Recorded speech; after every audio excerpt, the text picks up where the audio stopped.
আসসালামু আলাইকুম। বর্তমান সময়ে পিতামাতাদের সবচেয়ে বড় সমস্যা হয়ে দাঁড়িয়েছে সন্তানদের মোবাইল, ল্যাপটপ কিংবা ট্যাবের প্রতি আসক্তি। তারা ডিজিটাল স্ক্রিনের প্রতি এত বেশি আসক্তি যে খেতে গেলে কিংবা ঘুমাতে গেলেও তাদের এই ডিজিটাল স্ক্রিন লাগে। এর মাধ্যমে তারা শারীরিক এবং মানসিকভাবে ক্ষতিগ্রস্ত হচ্ছে এবং ব্রেনকে ড্যামেজ করে তুলছে কিংবা স্মৃতিশক্তি নষ্ট হচ্ছে কিংবা মনোযোগ শক্তি নষ্ট হচ্ছে। আসুন জেনে নেওয়ার চেষ্টা করি এর সলিউশন কি। প্রথমত আপনারা পরিবারের ভিতরে নো স্ক্রিন রুল চালু করতে পারেন। হতে পারে সেটা নির্দিষ্ট স্থান কিংবা সময়। ধরে নিন রাত্রে ১০টা থেকে আপনার সকাল ৮টা পর্যন্ত পরিবারের সবাই ডিজিটাল স্ক্রিন থেকে বিরত থাকবে। অথবা খাবার রুমে কেউ মোবাইল ব্যবহার করবে না।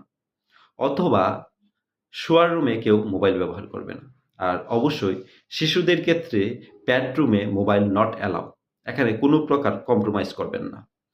এই রুলটি আপনারা চালু করতে পারেন। দ্বিতীয়ত, স্ক্রিনের বিকল্প ব্যবস্থা করা, এনার্জি খরচের ব্যবস্থা করা। সেটা আপনারা মাঠে খেলাধুলার মাধ্যমে করতে পারেন, পার্কে বেড়াতে নিয়ে যেতে পারেন, আর্ট শেখাতে পারেন, বিভিন্ন ধরনের এক্সট্রা কারিকুলামের সাথে সম্পৃক্ত করতে পারেন।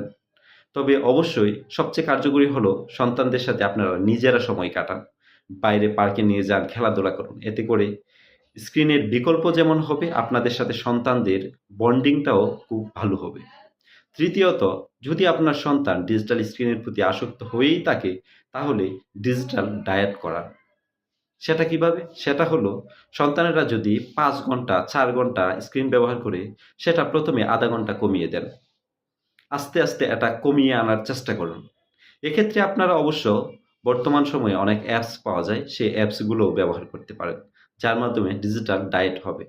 এই অ্যাপসগুলাতে আপনারা নির্দিষ্ট করে দিতে পারবেন তারা কি দেখবে কিংবা কি দেখবে না, কত ঘন্টা দেখবে। এর মধ্যে বর্তমান সময়ে সবচেয়ে জনপ্রিয় হলো কাহাফ গার্ড বা কাহাফ কিডস। শিশুদের জন্য এটা বিশেষভাবে তৈরি করা।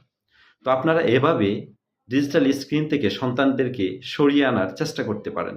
এতে করে আমি মনে করি সন্তানেরা যদি ডিজিটাল স্ক্রিন থেকে সরে আছে, তাহলে আপনারা যেমন উপকৃত হবেন, আপনার সন্তানরা উপকৃত হবে, সর্বোপরি পরিবারটি উপকৃত হবে। ধন্যবাদ।